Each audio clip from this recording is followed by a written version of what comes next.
forms of the operators. Yeah. Yes. But you didn't say which vectors they acted on. Which what? Vectors they acted on. They act on the coordinates. Yeah, but because I would expect that a dilatation would be identity matrix times a factor, but it wasn't. So okay. So let me review that. I was talking about the finite transformations. Right? Yeah. So what I said is that the global conformal transformations, the ones that are well behaved, invertible in the plane with the point at infinity on the Riemann sphere, can be packaged into these fractional linear transformations, where A, B, C, D is an element of SL to C. So the group of 2 by 2 matrices with complex entries and unit determinant. Okay, so.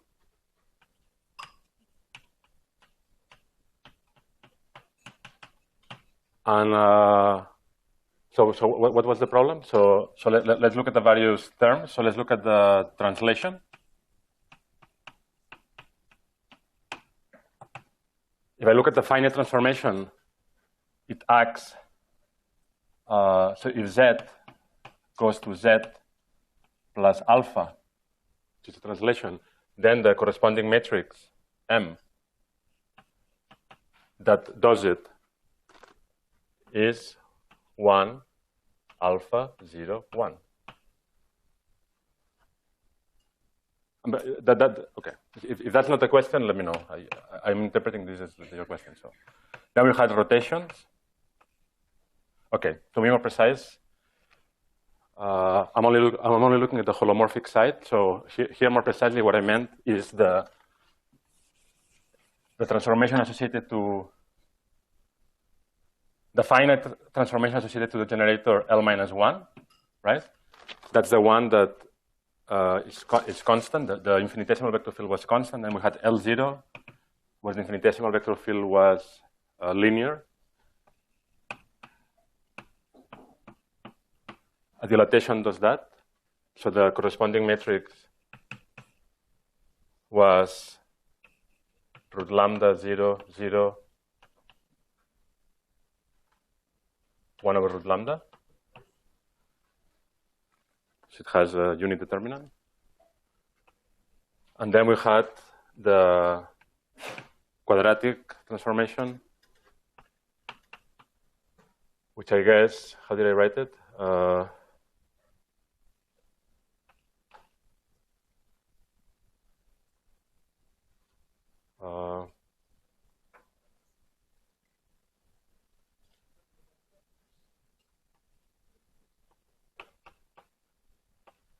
Let me see. I'm making it up, but so it was 0, 1. Let's call this alpha.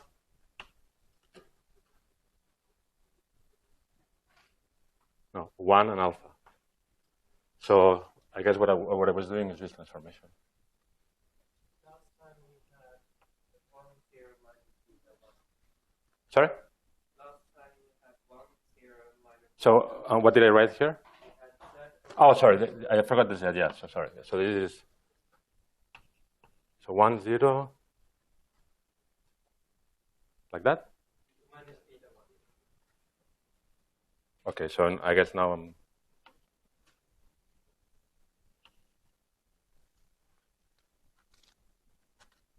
No, sorry.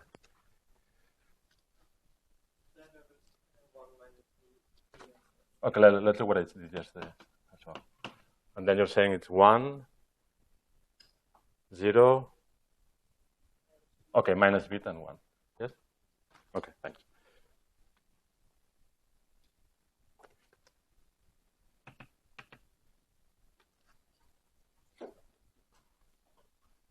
I don't know, did it answer your question? Yeah, okay. Okay, so this was the finite transformations, and today in the exercises, you will have fun showing how you can map interesting regions in the complex plane. into other interesting regions by applying these global conformal transformations. And this is a very useful trick, not only in conformal field theory, but also when you solve like a Poisson equation in 2 dimensions with some weird domain and boundary conditions. It is very useful to conformally map this to some nicer domain where you can solve things much more easily. Okay, so let's continue. So the thing to remember from yesterday is that we have these global generators, L1, L0, L minus 1. We have the corresponding anti-holomorphic ones.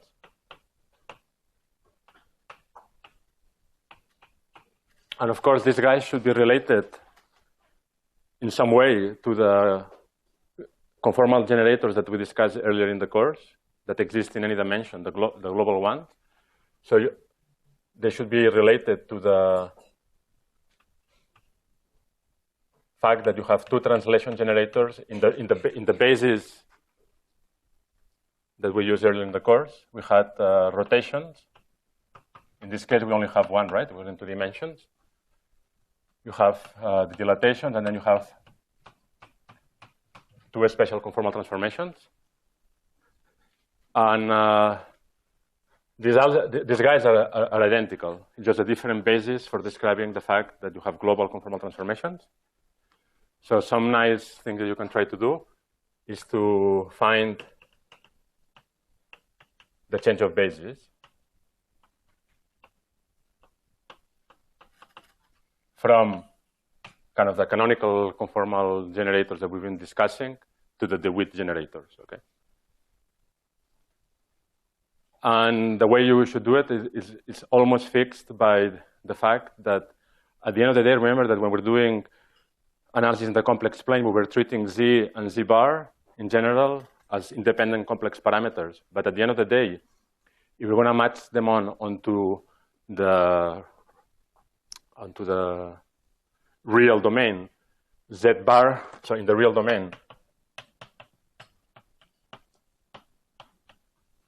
we'll analytically continue back to the stemma where Z bar equals Z star. So these generators are obviously real. So the only way that, and the question is, what are the generators here? How do you make real linear combinations? So the only way you can do it is by taking things like that or like that.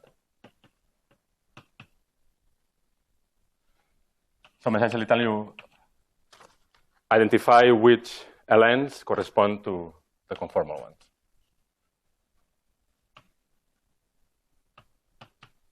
And you should see that in particular, the infinitesimal vector fields associated to these are exactly the ones that we wrote earlier. Okay? Bar, sorry, yes, here.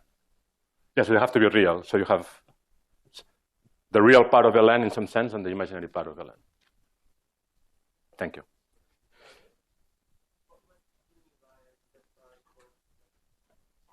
Yes, I was making the statement that in 2-dimensional CFT, it is very useful to complexify everything. So originally we had x1 and x2, which are real coordinates, right? But now treat each of them as complex coordinates. If you do that, then z and z bar are 2 independent complex coordinates. But at the end of the day, I mean, if you really are in 2-dimensional real space, you have to apply the reality condition, and that's the reality condition.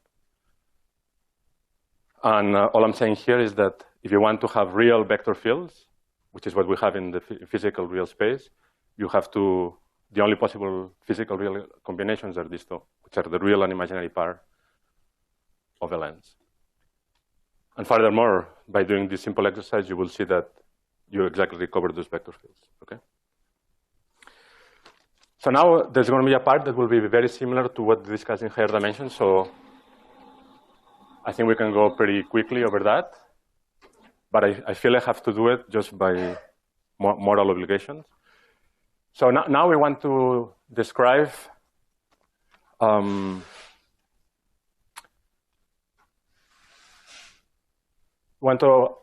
as usual, so we're going to be interested in the conformal fields, operators. And we want to understand what are the quantum numbers that a conformal field will have, but that we know already. It will have to have a Lorentz quantum number, or spin. And then we'll have to have a dilatation quantum number.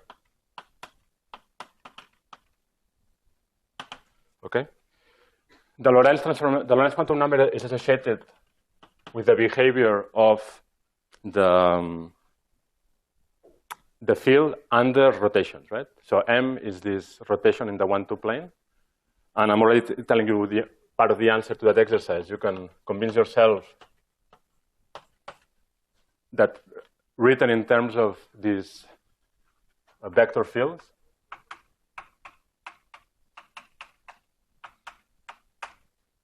M is just L0 minus L0 bar with an I. And the reason you can convince yourself is that if you write this down in terms of complex coordinates, in terms of complex coordinates, you get I, Z, dz minus Z bar. I wouldn't bet my maybe I don't want.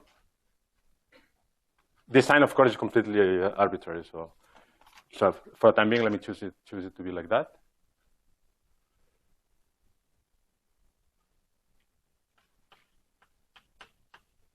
And notice that this guy does the right thing when it acts. It has the right interpretations and rotation because it sends Z to e to the I theta Z, while it sends Z bar in the opposite direction because they have opposite sign. Okay, so it generates a rotation on Z in one direction and on Z bar in the opposite direction. And the other operator that we want to diagonalize is dilatations, which will be the real part of this, which is Z dz plus now Z bar dz bar. Okay, and again does the right thing, it maps Z to Z. But of course, if I rescale the both coordinates in the complex plane, it will also map Z bar in the same way. Okay. Okay. And what are the quantum numbers associated to this? These are, we call them a spin. So in 2 dimensions, spin is just a number. And now we want to relate this number with, so S is the eigenvalue under the rotation generator. And I want to write it in terms of the eigenvalue under L0 and L0 bar. But that's it's just H minus H bar. Any given operator or state will have a definite, you can diagonalize it in a way that has a definite quantum number. Yes?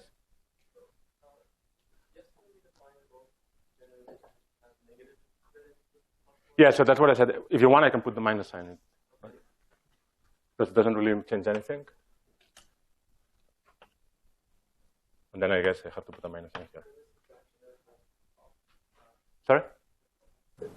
The only thing that matters there is the relative sign between L0 and L0 bar. Whether there was an overall minus sign is not important. And I think for the dilatation, there should be, one of those should be the bar generator.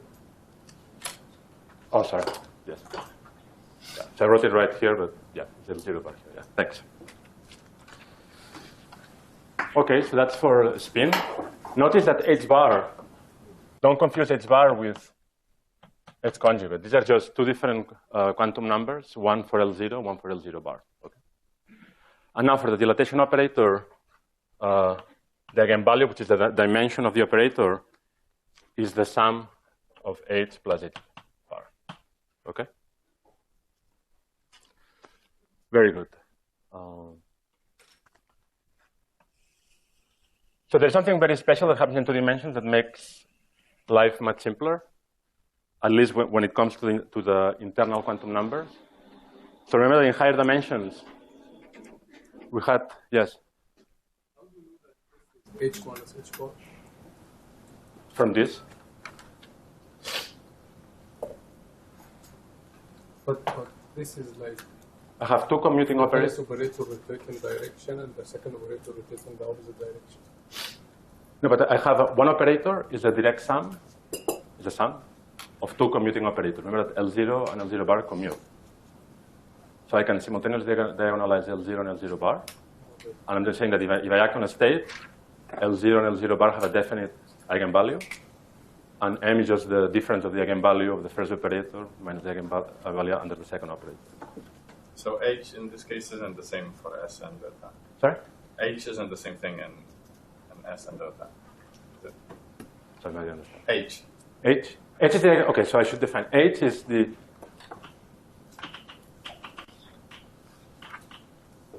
eigenvalue under L0. And H bar is the eigenvalue under L0 bar. So shouldn't there be some I's in S? Maybe I'm not. No, because, I mean, a rotation, yeah, so I wasn't terribly careful with this, but no, but the rotation tells you that if I have a spin S, I'll write it down no more carefully with the right eyes. A rotation maps a field phi, transforms as e to the I theta S, right? And we will see that it's exactly what L0 does. But let's do it carefully now. Yeah. So the thing I was saying is that in higher dimensions, we had to worry about the fact that in higher dimensions, the Lorentz group is more complicated, and you have to specify when we transform the field, you had to introduce those funny LAB matrices that were complicated and made life a bit more miserable. In 2 dimensions, that's not the case. So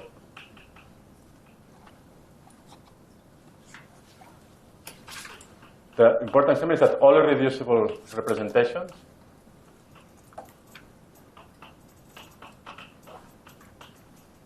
of the Lorentz or rotation group are one-dimensional.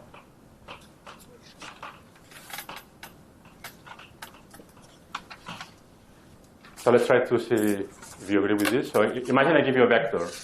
Nailey would say that a vector is a representation of the Lorentz group. It has 2 components. So how is this consistent with this statement? Okay.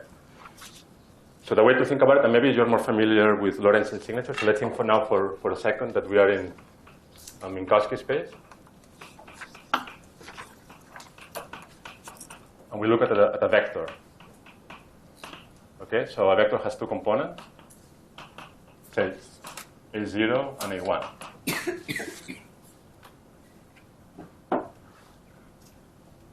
If the statement I'm making is correct, it implies that there is a way of writing the vector in such a way that taking a linear combination of these 2 components such that it is invariant under, that doesn't mix with the other component. Yes? Are you working in Minkowski or you put it in? For this second in Minkowski, because I thought maybe it will help, but whatever I'm going to say is identical for rotations. Okay, let me do it in parallel with Euclidean.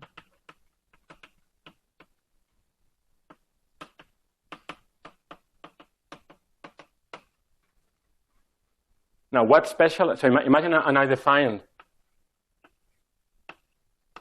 light cone coordinates, x plus and x minus.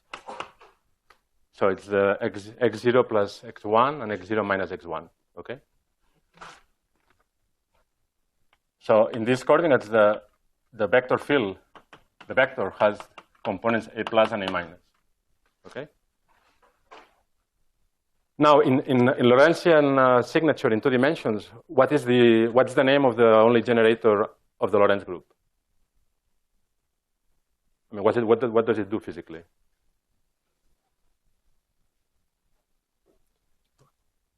I mean, it mixes time with space. So what is that? It's a boost. Yeah. So we have a Lorentz boost.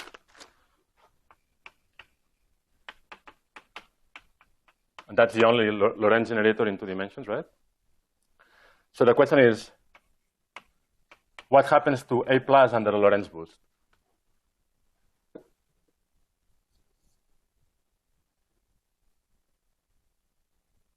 I heard some mumbling, but sorry? Scales. Sorry? Scales. It scales, precisely. Yeah. So the point is that under a Lorentz rotation under a boost. A plus does not mix with A minus. A plus just gets rescaled. Is this something that's clear? I mean, if you just write the usual Lorentz transformations of time and space, and you write them in terms of light cone coordinates, that's what you get, essentially. And A minus also rescales, but in the opposite direction.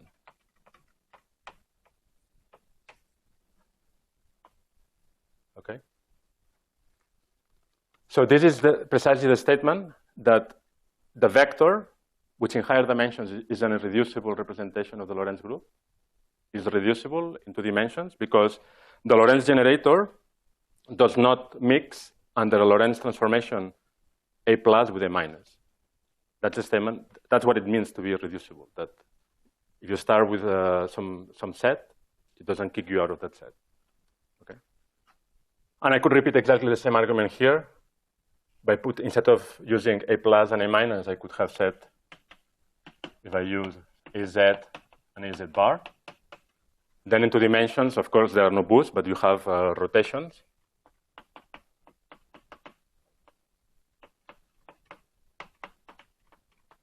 If I rotate AZ, I get back AZ, and if I rotate AZ bar, I get back AZ bar. They don't mix at all. Okay.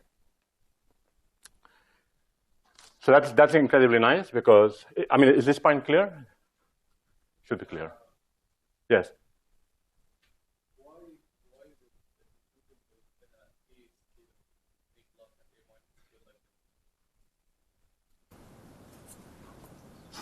Intuitively.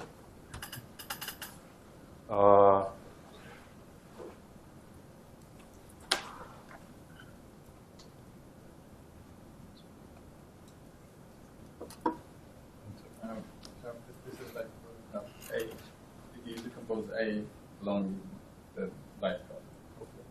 So you can have only like in one direction it has to extend while it goes, and the other has to shrink. Because you kind of making. If you look at say the diagrams. Isn't it just gamma from the Lorentz boost? They shrink. So one direction will be extended, the other will be shrunk.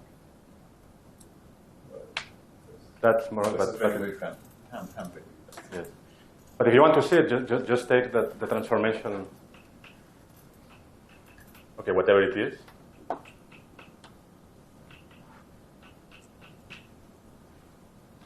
Hopefully, I'm not making a mess, but something like this, right?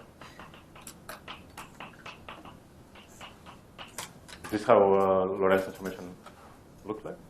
So if now introduce light cone coordinates, it really you get just the Lorentz factor. I mean, that's essentially what you're doing. So you need whatever you're expanding. You only have 2 dimensions.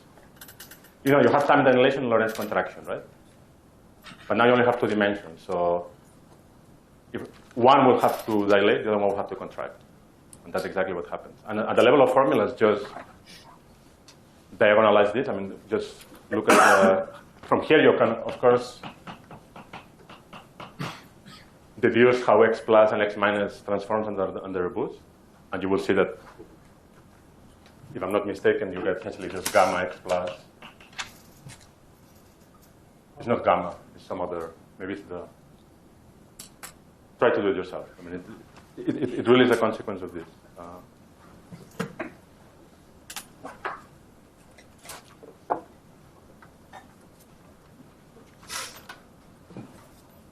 Okay, so that what this essentially means, I don't want to spend too much time over this. Essentially, all that it means is that in 2 dimensions, all that I have to tell you, and from now on, I'll be using again the intuition, I mean, the formulation in Euclidean signature.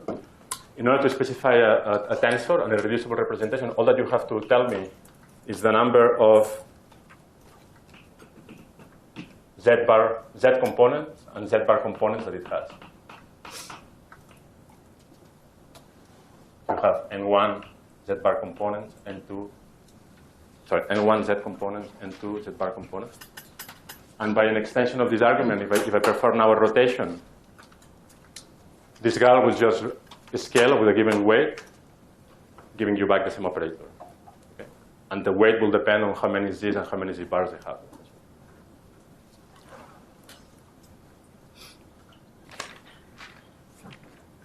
Okay, so that will make our life easy because we won't have to worry about matrices. All that we will have to keep in our mind is that we're looking at phi with a specific number of z and z bar tensor indices. Okay. Yes. Well, it's exactly the same. Exactly the same. Just that you have to do analytical continue x0 to.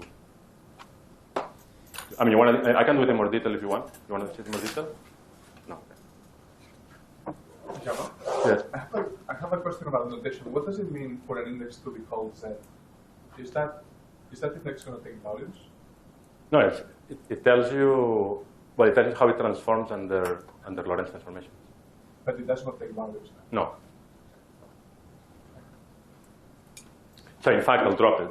So now this was just to motivate, and then I'll just tell you they have a field phi, and I'll tell you that has weight h and weight h bar. And what you should have in mind is that h is essentially the number of z subindices, and h bar is the number of. N1 and N2. Sorry? N1. Yes, N1 and N2, yes. Exactly. Okay, so now we can start moving faster. So then, now we can write the transformations properties of a primary operator in B equals 2. You will see that things look much simpler now. So first of all, remember that a conformal transformation in 2 dimensions is a holomorphic map.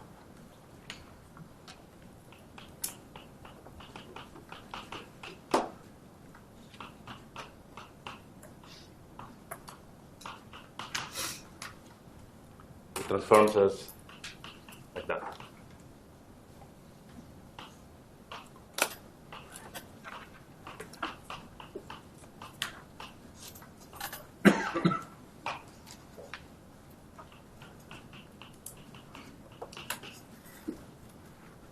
Remember that this was exactly the general formula that we had in the previous lectures, but now all these funny LAB matrices have disappeared because there are no matrices anymore. They're just numbers, because the representations are one-dimensional. And now what I want to show is that, as I said there, somewhere there, here, that the delta, which is going to be the scaling dimension, is the sum of h plus h bar, and the spin is h minus h bar. Okay? So let's see that. And in conformal field theory, it will be very useful, since we like to do, we can think of the holomorphic side and the anti-holomorphic side separately. It will be very useful to always think in terms of the eigenvalues of operators and states with respect to L0 and L0 bar, and not necessarily directly of delta and S, even though they're trivially related. The object that we're really interested in is L0 and L0 bar. So now let's make a transformation like this. So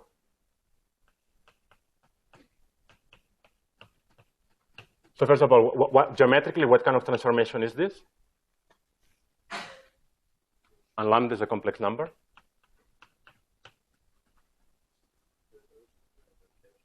It's a combination of both dilatation and rotation, because lambda has a magnitude and a phase, right? The magnitude, well, tells you that you're a scale with a certain size, and this rotates the vector by, this rotates the coordinate z by a phase theta. And now we can just plug this in here and see that phi tilde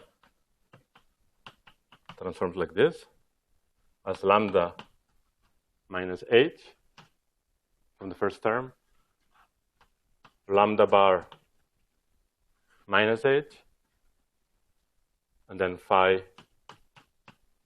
z bar, okay? Now I want to separate the two transformations into the dilatation and rotation. So from here I get that this gives you magnitude of lambda to the minus h, sorry, I forgot, here there is a bar, important bar, h plus h bar. So it tells you that it scales with some magnitude with charge h plus h bar. And then there is the phase bit.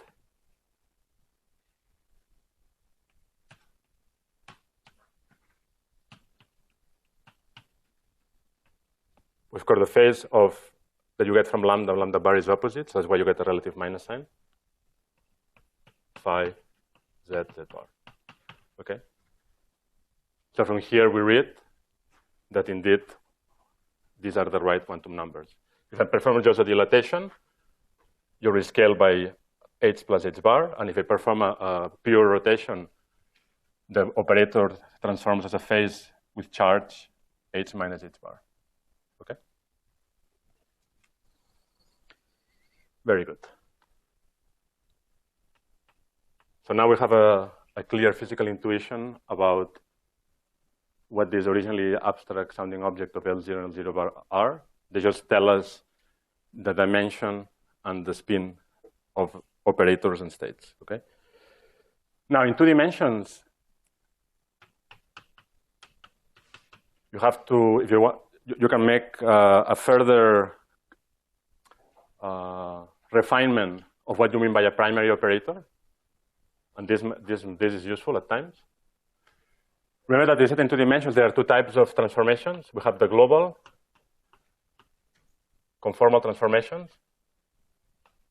These are the ones, remember there was this SL2Z,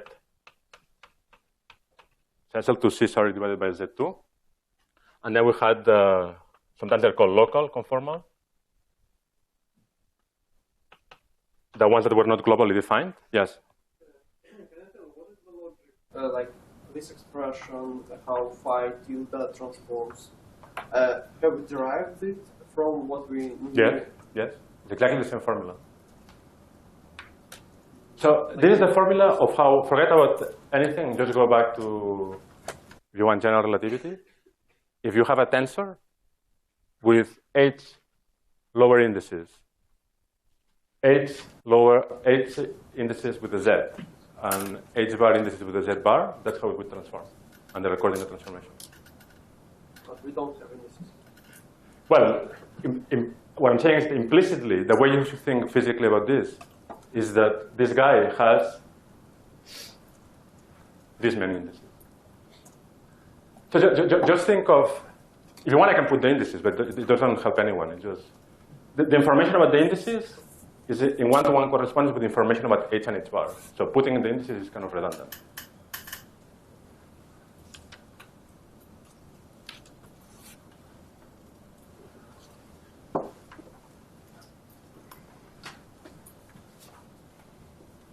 But h and h bar do not need to be integers. Need not be integers. That's weird. But that's a property of 2 dimensions. Yes.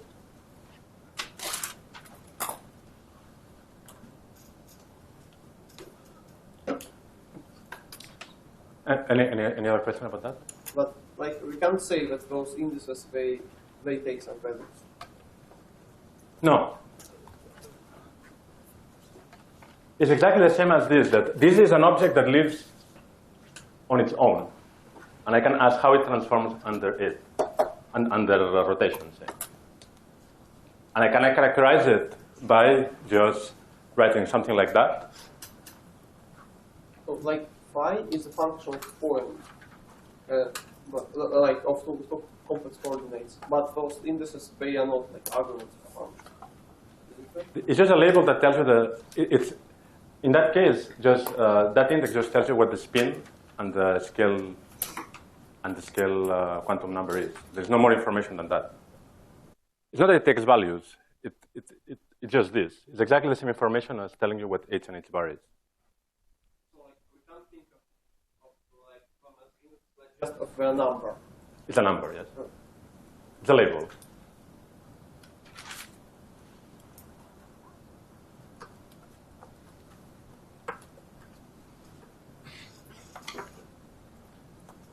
Yeah, so the only clarification I wanted to make here is that we call a primary operator, well, a primary is an operator that transforms like that under all conformal transformations.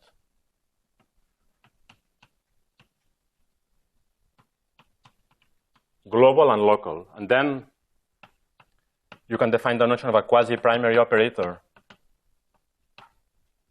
And these are operators that transform in that way under all global conformal transformations, okay? Only the global ones.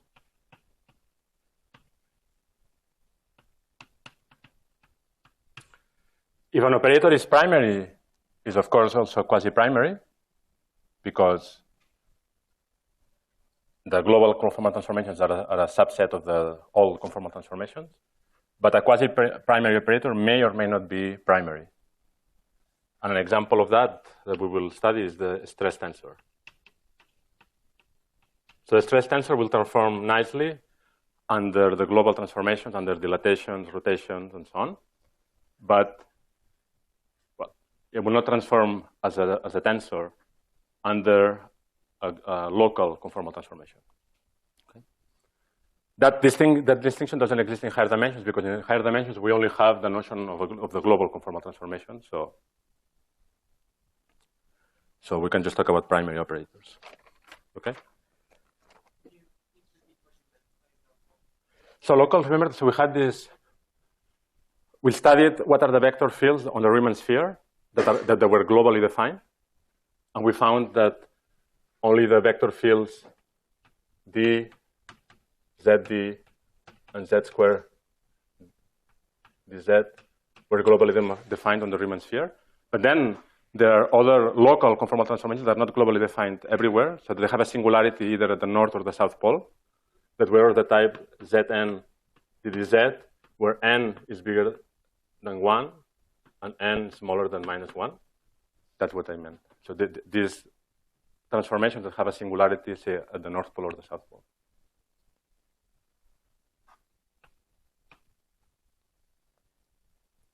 Any more questions? Okay, so now this I really want to go quickly by, because it's essentially almost line by line what we already did in higher dimensions.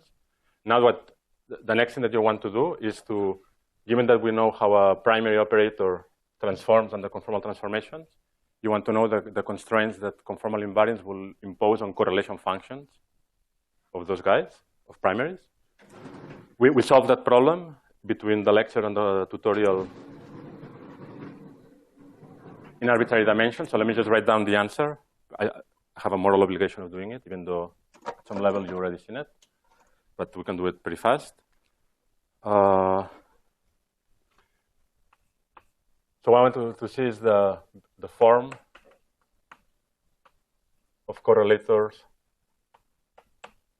of primary operators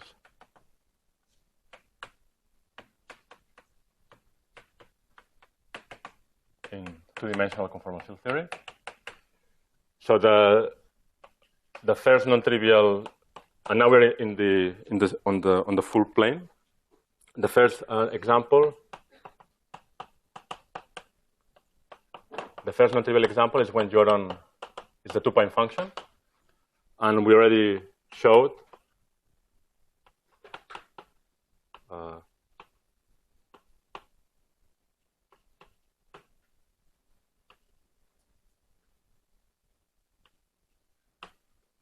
okay.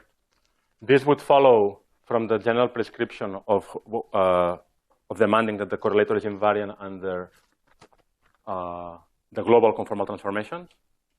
You will get this.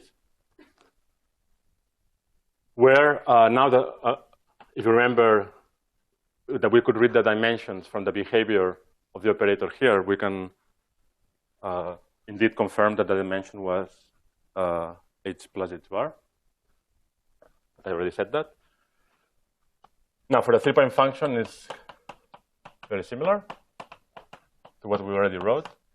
We will have a definite scaling behavior.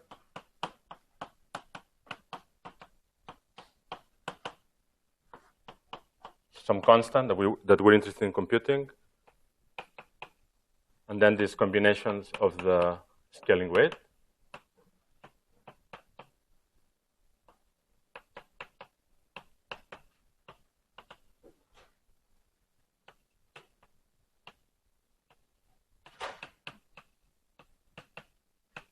And I have to write exactly the same thing. So Are you unhappy if I do this and I put a bar for every single letter here? I put a bar, so I don't have to write it again. Yes. Is it true that in high-dimensional vector letters, when you form the difference between points without depends orientation vector? Well, now that's a good point. Yeah. So let's see.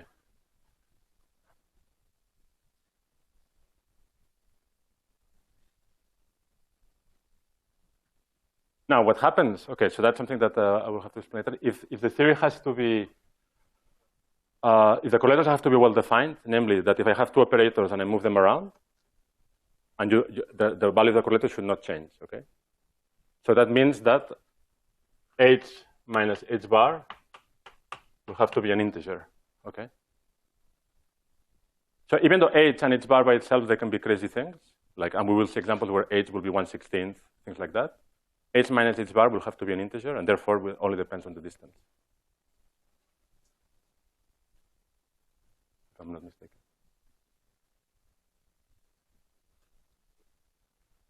Good. And now for the 4-point function, I'm not going to write it. It's exactly what I wrote before. Yes. So question. I mean, h minus h bar is spin, right? Yes. Then why does it have to belong to? Well, okay. So the intuition about that is that the rotation group is compact. So the spin is quantized. So the thing that's not quantized is h and h bar separately, but rotation is a U1, is a compact group. So when you do a transformation, you have e to the I theta. So if you go around the group from theta to theta plus 2 pi, you have to come back to yourself, and that quantizes. You can have. No, am I saying something? I'm saying something wrong to me.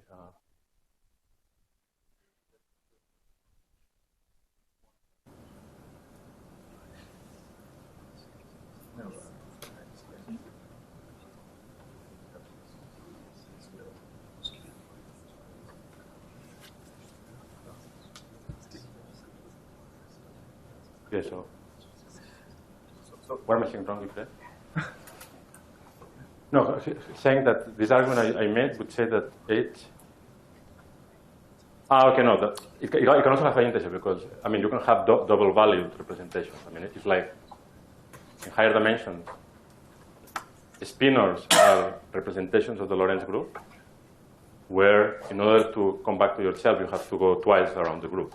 So the spin still can be integer or half integer. So this argument that I gave was slightly wrong because that only works for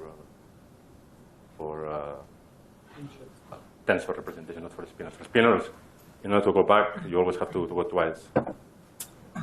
Yes? But if h and h bar are not equal to each other, then the correlation function will not. I'm sorry. If h and h bar are not equal to each other, then the correlation function will also depend on the angle. It will be true that if you rotate by 2 pi, you're going to come back to itself. But it's still going to depend on the angle.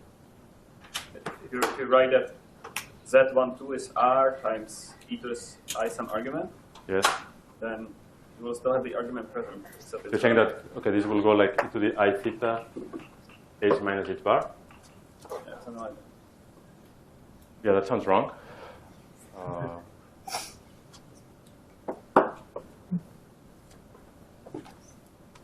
Yeah, so.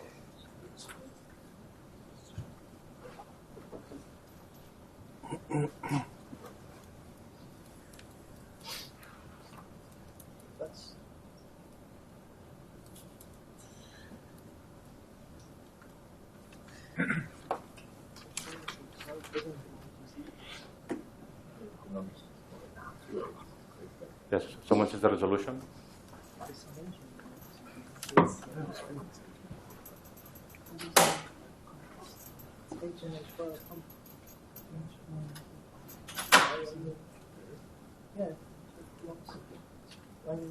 I have to say that in most cases, that in any case we will study h equals always h bar, but the derivation of the conformal ordered identities does not require that. So, Yes. like, how do you relate the fields to these correlation functions to correlation functions of the fields in real space. If we want actually a point x, y, like, isn't that? Yeah, if I had it in real space, I would have just written down the formula that I had before. And then the question is, how does that relate to here? So I would have said that this is.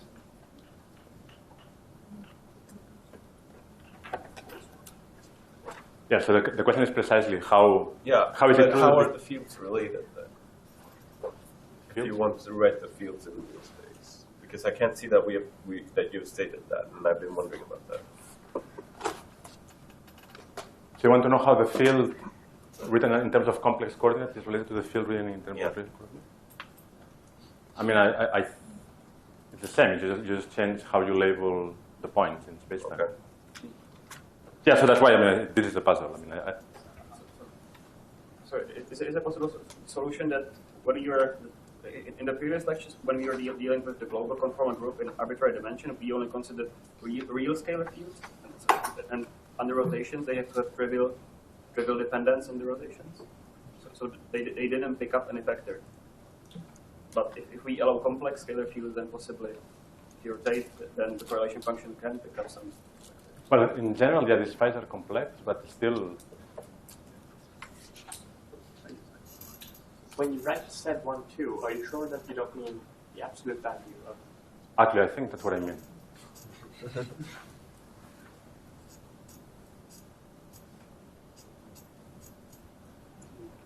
Does someone have my notes from last year? I wasn't very careful of this because I didn't want to go through that. I think it might be. Jaume, are we having a problem with that complex phase? Because these Yes. are an equal time two-point correlators, and it's okay to have that phase. No, but the question is. No, this is not equal time. We're in the. We're in Euclidean. Yes. So shouldn't H minus H bar belong? I mean, it should belong to pure imaginary numbers, not to Z. No, that H definitely has to be. No, H definitely has to be real. Real? Yes. So what's H bar? H bar is the eigenvalue under L0 bar. It's not a complex. It's not a complex conjugate. Okay, last year you You had wrote just that on the board. Okay. sorry, Sorry. that on my side. Sorry. H bar equals H star. Yeah, that's. Not necessarily. I mean, you can have operators that have H equals 2 and H bar equals 0, like the stress tensor. I think So what did you mean you shouldn't write equal just but no, H bar equals H star? No, but did I write it?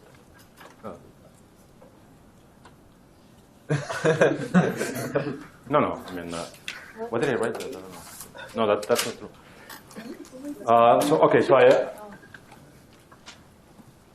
as a punishment for myself, I have to think about what's wrong here, and tomorrow I'll sort it out.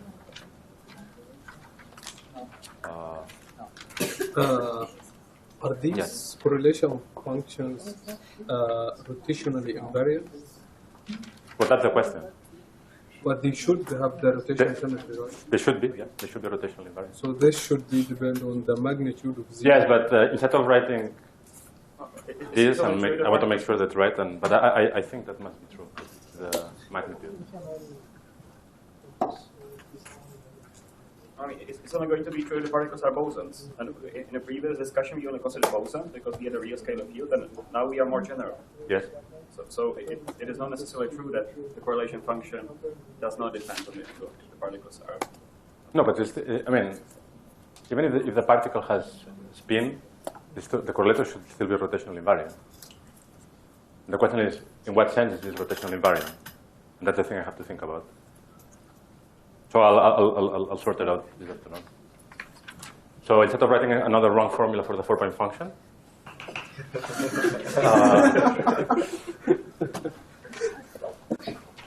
it's more. What I wrote yesterday is more. Yes.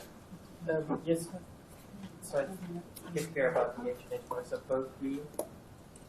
Yeah. So a priori we don't know here, but when we study that you wanna the Hilbert space to have positive inner product, we will find that one of the consequences is that, in fact, it's more than h is real. H will have to be positive. That's one of the unitarity constraints that we will find. So for the 4-point function, now remember we had these funny cross ratios.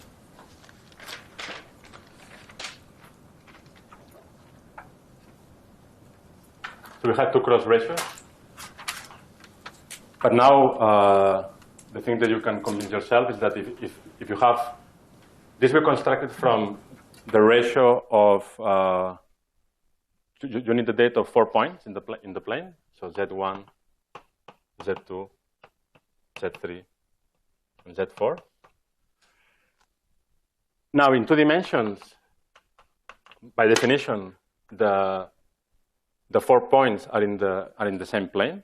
So that means that actually eta 2 and eta 1 are not independent. So in 2 dimensions, there is only one independent cross ratio. And you can show what the eta 2 I wrote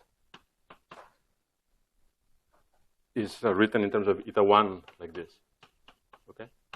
So when we write correlation functions, modulo the thing that I have to check, there will be a function of just one cross ratio, eta 1, and eta 1 bar, times the kinematical factor. It slightly generalizes this kind of expression. Okay. Good. Well, not good, but until tomorrow. Yes. They are transforming under the Lorentz group, so the result is also transforming in the Lorentz group. So, I mean, it has Lorentz structure somehow, the correlator. That's what this. Okay, yeah, no, I think that's exactly the point. Yeah, so the theta is the Lorentz structure of your correlator. The e to the I theta h minus. No, what you're saying is that if I perform a rotation here, I mean, it's like yesterday. I mean, when we computed the vector, the object that appeared on the right-hand side had some indices, right? So if I perform a rotation, the structure that appear here also transform. So I think that's exactly right. So if I perform, yeah, so I think this is exactly the resolution. So do people understand the explanation? The point is that this guy is not a scalar in general, okay? So whatever appears on the right-hand side has to transform under rotations exactly as the left-hand side does, okay? So this guy is not a scalar, so it transforms as e to the I theta s, where s is spin. But this is exactly what we got here on the right-hand side. So the left-hand side and the right-hand side transform exactly the right way. I mean, they're covariant under rotations. They shouldn't be invariant under rotation. They should be covariant under rotation. Okay, okay, so I don't have to do it. Okay, sorry about that. Just another detail about this. There we mean that this is true if h is equal to h1 equal to h2, right? Yes, Otherwise yes. it's Well, zero. yes, you can show that like we did in the class, that the correlator would vanish otherwise. And for scalars, we will calculate the correlators. What if these were scalars, I'd say? We will do this calculation separately. Well, for the scalars, h and h bar Are zero. are the same.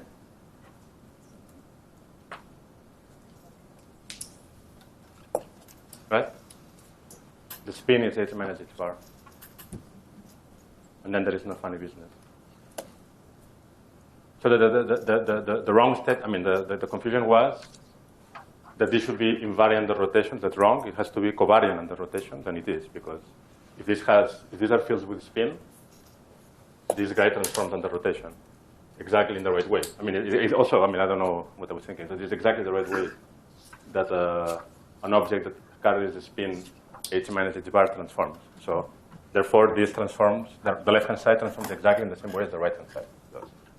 And in real space? Sorry? You said it's equal to 1 over... No, so this is when the question was, how is this related to the formula I was writing down? And this formula was true only for scalars. For vectors, we had this funny thing, right? We had this matrix J mu nu x minus y. And this guy, I mean, that's the point precisely. This guy is not invariant on the rotations. It transforms, but it transforms precisely in the same way that the left-hand side transforms. Is everyone happy? Thumbs up? Yes, No, yes, yes, yes, yes. Okay, good. Okay. I'm still disagree because I think that the correlation function should be invariant, not covariant. No, it's covariant. Well, no, I'm saying because it's a physical, it's a, some physical measure. So did you agree with this statement here? Were you unhappy yesterday or the day before yesterday with this? But this function depends on the magnitude of x minus y. Yes, but so it's invariant. No, but it transforms. It transforms. Jaume9 transforms under rotation. Yeah, the index, this index will transform. But the argument is. And the argument is not the magnitude. The argument also depends on the orientation. It's not only the magnitude. Well, what does it mean? Because the correlation is something I physically measure. So if I change the observer, why does it? Well, if not the observer, I mean, the correlation is something it's never real at some point, right? Yeah, but if you are measuring a boson, for example, it will change. The boson will also change when you change the system. So you have to change the correlation function. You have to transform also with the vector indices. And the phi has a lot of indices. It has h plus h bar indices. So you are transforming them implicitly, although you don't have the indices there. But they are not scalars, they have indices. H plus h bar. If you're not happy after the lecture, comment, we'll fight it out. Okay. So sometimes being unclear is helpful educationally because hopefully now it will be clear forever. Okay. So now. Could I have another question? Yes. How does phi look like, the complex phi look like if it's a scalar? How does what? How does phi look like as a complex function if it's a scalar? No, but phi, I mean. Because d on phi has to be. No, phi is a function of x1 and x2. And I can just write, I can choose just coordinates instead of x1 and x2, I call it z and z bar. It doesn't have to make some constraint on the derivatives and No. I mean, it's real. Just real, but you can choose the right phi as a function of x1 or x2. I mean, I know there's a one-to-one map between x1 and x2 and z and z bar. So if I know, you know how to take derivative with respect to x1, you know how to take derivative with respect to z and z bar. Excuse me, one more question. Is phi real?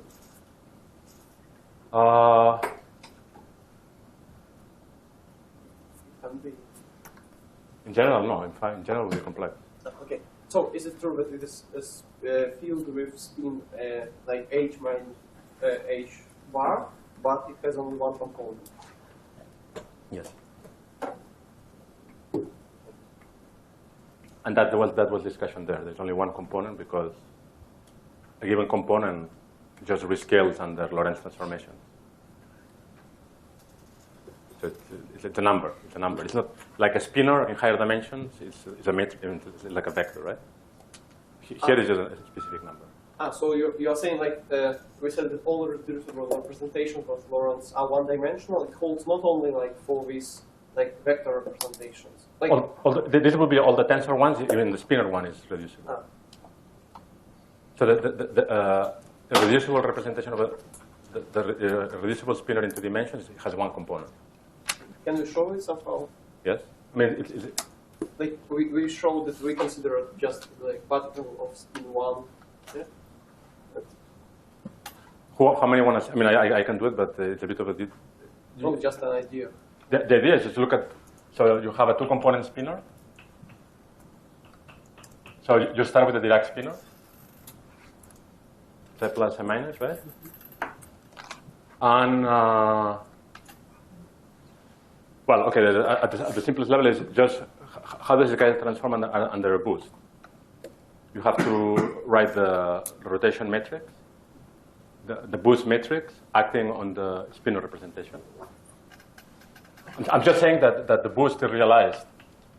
So, okay, delta psi will be essentially just a matrix M alpha beta psi beta, where M alpha beta is just a chirality matrix in 2 dimensions, which is the Pauli matrix, sigma 3, which is 1 minus 1. So the rotation generated in 2 dimensions in the spinor representation is the commutator up to i's and stuff is the commutator of sigma gamma 1 with gamma 2, right? But this is the same as gamma 3. And a simple way of representing the Dirac matrices in 2 dimensions is to say that is to use the Pauli matrices. The Pauli matrices have exactly the Clifford algebra relation, right? Maybe with a factor of 2. And therefore, sigma 3, which is the product essentially of sigma 1 and sigma 2, is sigma 3, which is diagonal. And therefore, under a rotation, which is just multiplication by gamma 3, the top component and the lower component of the spinor do not mix.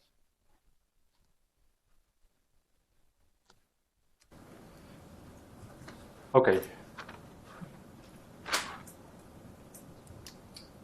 Oh. So I will not bother about writing the infinitesimal transformation of that. You would know how to do it. You just have to expand. So take W to be Z plus epsilon as a function of Z and expand, and you'll get the formula that you know and love from before. And now let me just talk about the stress tensor quickly.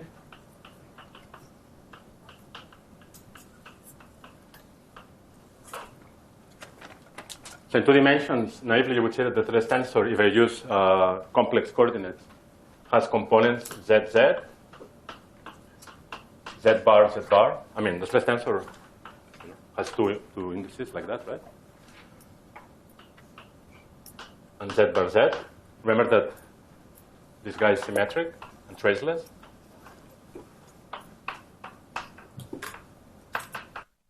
Now, in complex notation, the metric written in complex notation, so you have Z, Z bar here, Z, Z bar.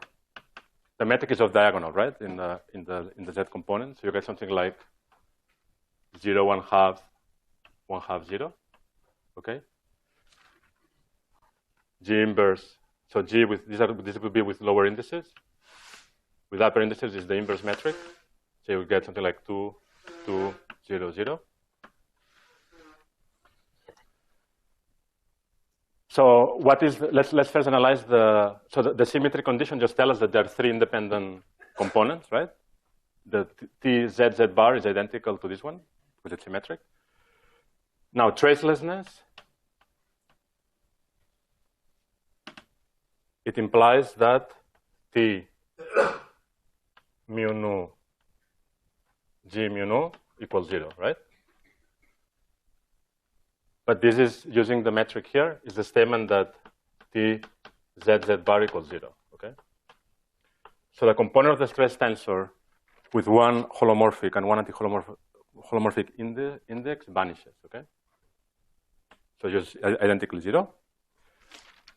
And then now let's analyze the conservation law of a stress tensor.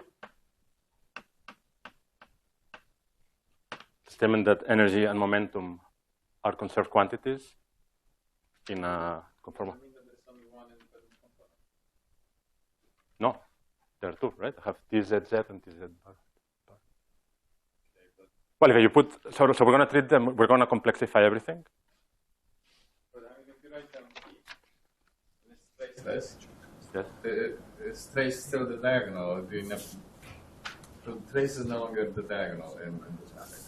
No, of course, no. Okay. So now conservation of the stress tensor is just d mu. Depends how you want to write it. Okay, let's see.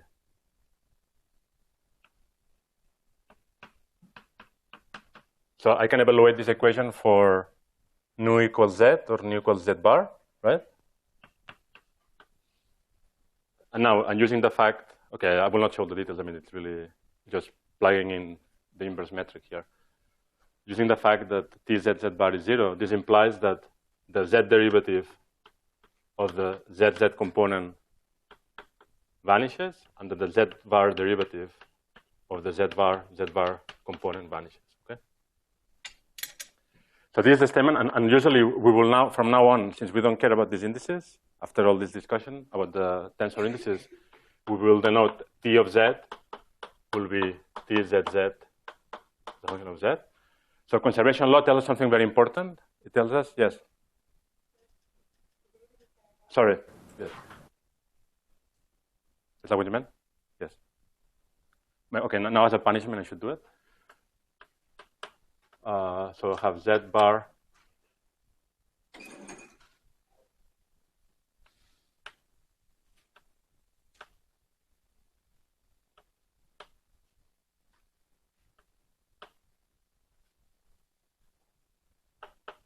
okay, so all I did is to plug this in here, right? And then, okay, there is the other term. So there is this plus. So I'm evaluating this equation for nu equals z. And then I have nu z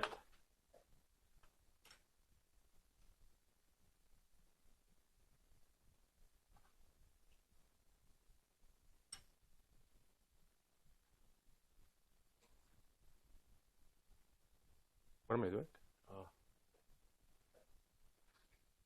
Okay, let me do it carefully. So I have dz, dz mu plus dz bar t z bar mu equals 0.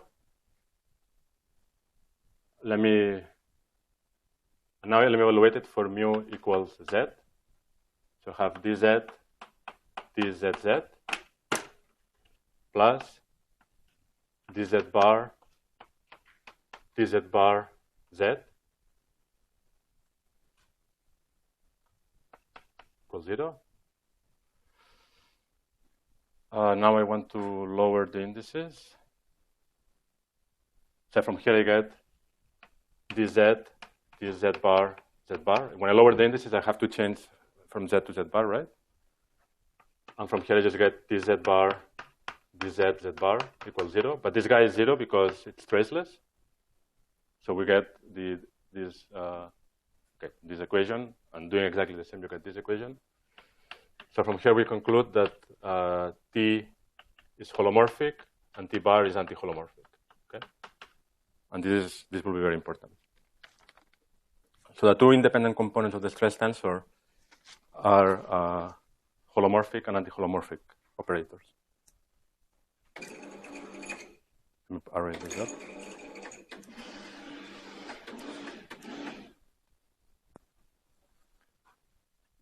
Okay. So something that we have not established yet. All that we know about the stress tensor so far is that it has, well, we know its Lorentz properties, and we know that it has a scaling, we know its scaling dimension. It has dimension 2. Remember that I said the stress tensor in any dimension D has scaling dimension D. That followed from the conformal algebra. Remember that we said the momentum generator has scaling weight 1, and we write the stress tensor, and we write the momentum generator in terms of as an integral, special integral of the stress tensor, and that tells us that the dimension of the stress tensor has to be D. But now we're in two dimensions. We have these funny local conformal transformations, and we want to study what is the most general ansatz for the transformation properties of the stress tensor under conformal transformations. Okay? So when I want to extract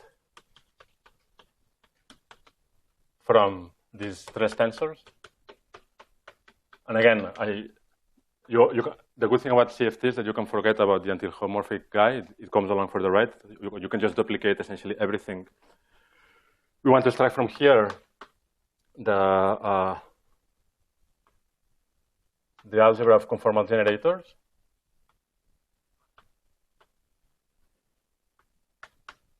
From which we will construct the Hilbert space.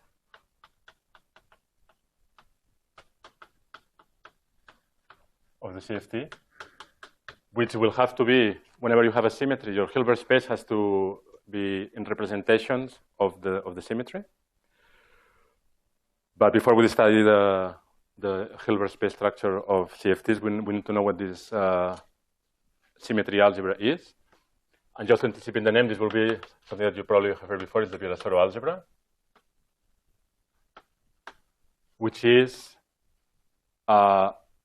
if you want, from some point of view, is a deformation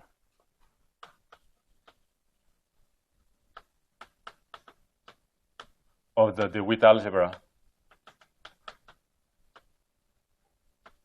that we wrote down when we were just studying classical vector fields in the complex plane and demanding that,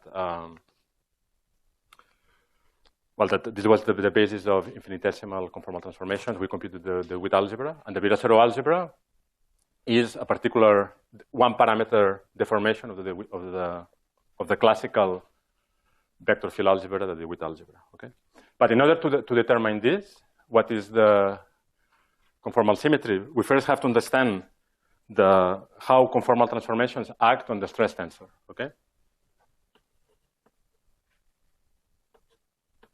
so maybe I was trying to be a bit lazy. This always punishes you later in life, so let me not be lazy. So I wanted to skip the step of writing the infinitesimal conformal transformation for an arbitrary primary field. So let me write it, and then we'll write it for the stress tensor.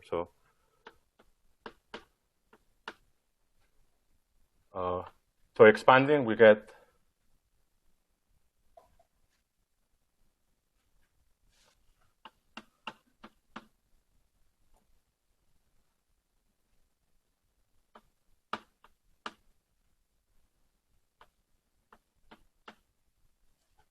right?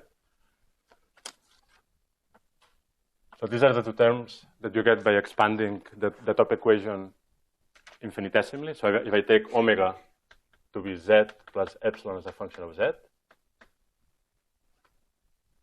Okay, I'm not writing the argument, but this is all a function of z. And it has two terms that by now we know exactly what it is. This was what I was calling the orbital part of the transformation that encodes the fact that the field has been shifted, the conformal transformation has shifted the point. And this is the spin part of the transformation that tells you the quantum number under L0, okay? Fine. So now what we want to study is the transformation properties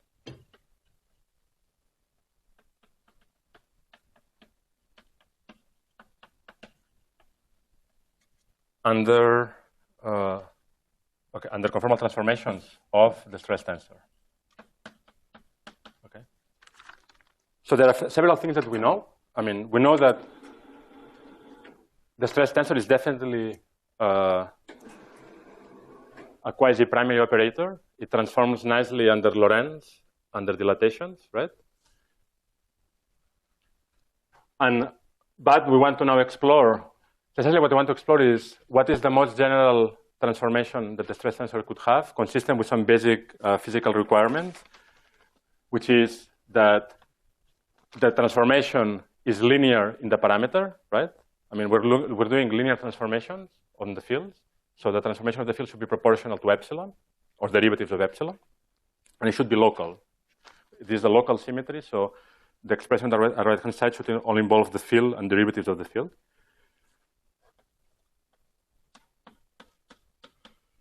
So let's write this. The first part is just the statement that the stress tensor, okay, now let me be more careful, that the stress tensor transforms properly under, has a geometrical piece, which is the orbital piece that shifts the argument of the field. The second part is what I said before, that the stress tensor has scaling weights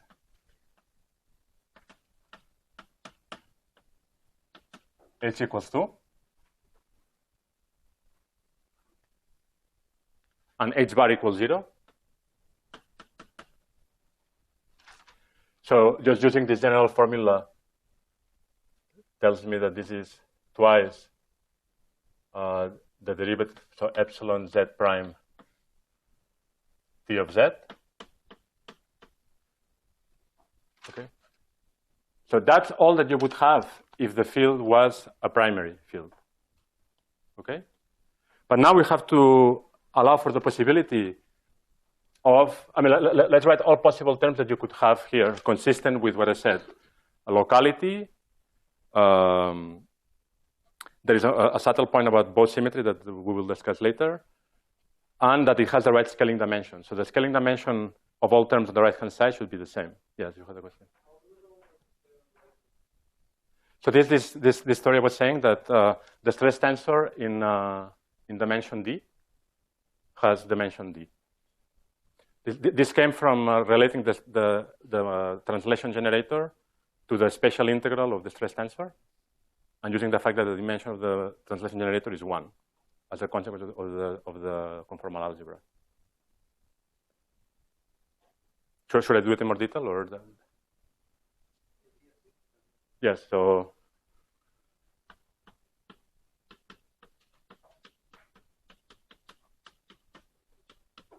Do you agree with this formula? Oh, sorry, T mu 0. And then we knew that P mu has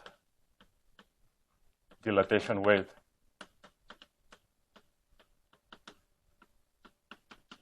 plus 1. That came from the commutator of D P mu equals minus I P mu. So if this guy has dimension scaling weight 1, the derivative has a scaling dimension 1 minus D, and then we have the dimension of D, which is D.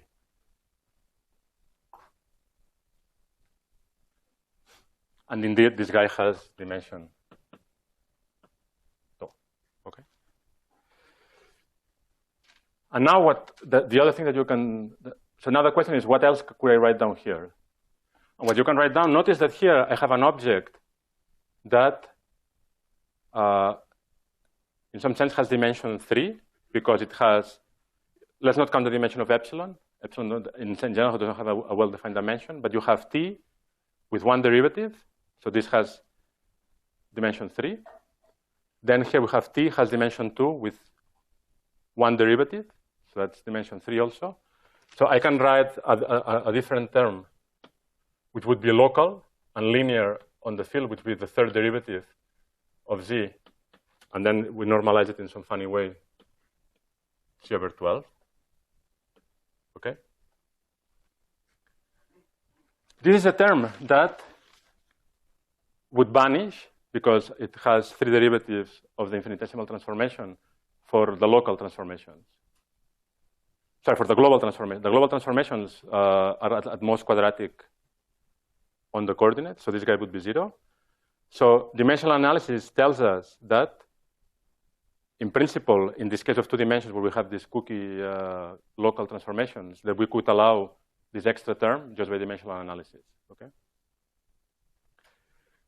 There is one assumption in this derivation that we will derive later. You could have said, rightly so, that I could have added terms with more derivatives here. But that requires then that you need an operator multiplying that field that has negative dimension. So I could have said that I have a term with 4 derivatives here, like epsilon with 4 derivatives. But then for this to be consistent with dimensional analysis, I would need to put an operator on the right-hand side that has dimension -1. But we will see that in a unitary theory, the dimensions of all operators have to be positive. Okay? Yes? Yeah, so that's a good question. So that's this subtlety I was saying about Bose symmetry. We will very shortly see. So actually, in this language, I don't have a very good explanation for it. The simplest answer will come from relating, as we will show very soon, or maybe not in this lecture, but that you can extract the properties of the transformations of any field under conformal transformations with the something called the operator product expansion of the stress tensor with that field, okay? And then this term that you could naively have written down here that had two derivatives. Well, first of all, if you had a term with two derivatives here, you would have to introduce an operator that has dimension 1, okay? That may or may not be there. But the way to argue that is not there is the fact that this transformation, as I said, can be obtained. So this is not self-contained, but I'll come back to this tomorrow. Can be obtained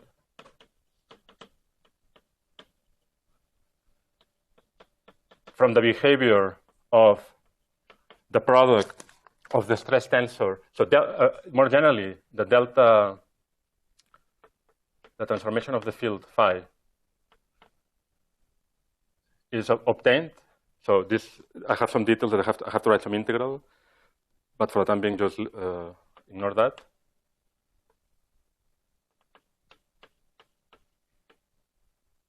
Follows from the behavior of the product of the stress tensor with the field in the limit where the argument of the stress tensor approaches the field. So you have, say, phi at the origin, and you have a stress tensor. And by knowing how these guys decompose, so the OPE is the statement that if you take two operators and you bring them close together, they decompose. So more generally, so let me do it more generally. So I have operator A times operator B. It can be decomposed into sum of operators, which is a function of Z, OC at 0, okay? And actually, scale invariance fixes completely the Z dependence of this. This will have to go like HC minus HA minus AB, okay? Okay, so just to say it quickly, and tomorrow we'll see it more carefully. The transformation is obtained from this operator product expansion of the stress tensor with the operator itself. So now this transformation will have to rise from the operator product expansion of the stress tensor with itself. But the result shouldn't change whether I put one or the other, the order in which I put the stress tensors, okay? So there is a certain boson symmetry under the exchange of the arguments of the fields. And what we will show is, or if you want, why don't you try to show that if you try to write a term here like that, it would not be invariant that this bosonic symmetry of exchanging the fields.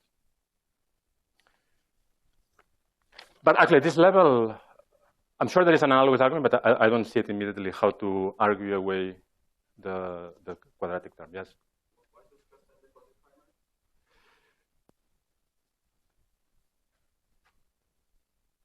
Why is this?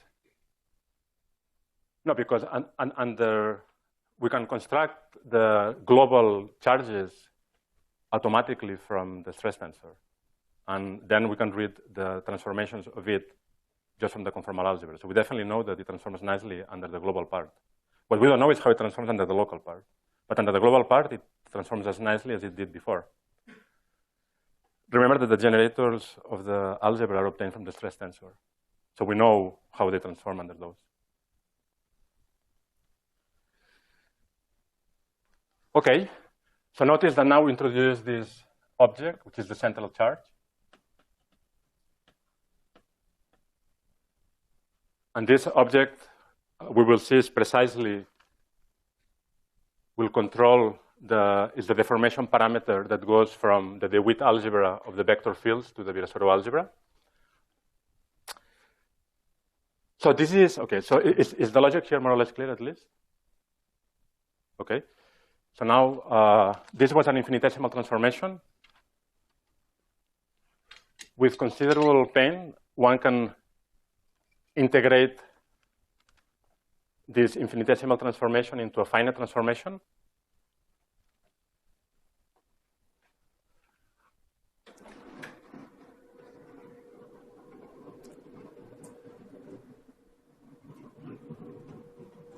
The reason I'm going through this is that we want to extract from this the symmetry algebra that will act on the Hilbert space.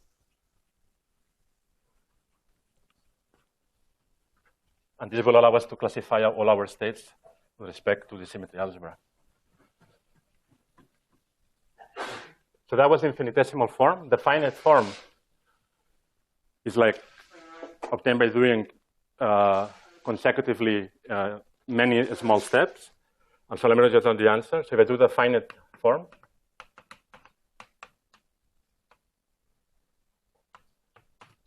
so that Z goes into W of Z, then the stress tensor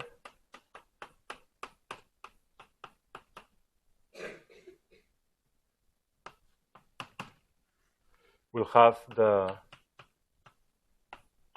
usual tensorial part that you know.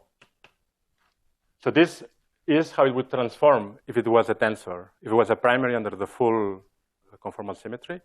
But now it's clear that there is this extra piece. So that means that it doesn't transform as a tensor. It has an extra piece, but it's a nice piece. So you can write it as C over 12 times some object, bracket W with Z. This W of Z is called the Schwarzian derivative.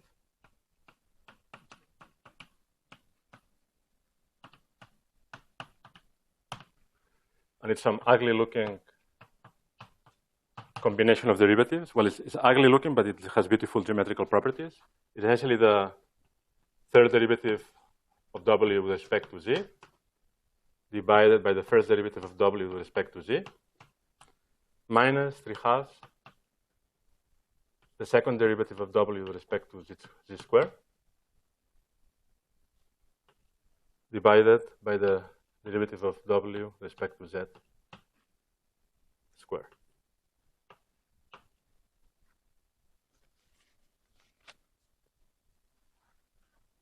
So this inhomogeneous term in the transformation has this, this form.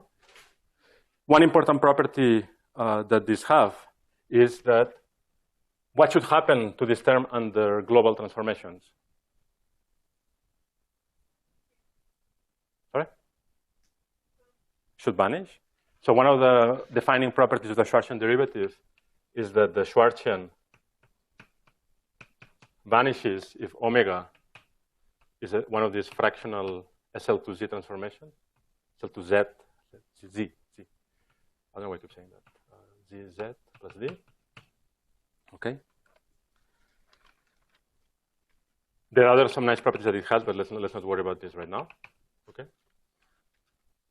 So now we have.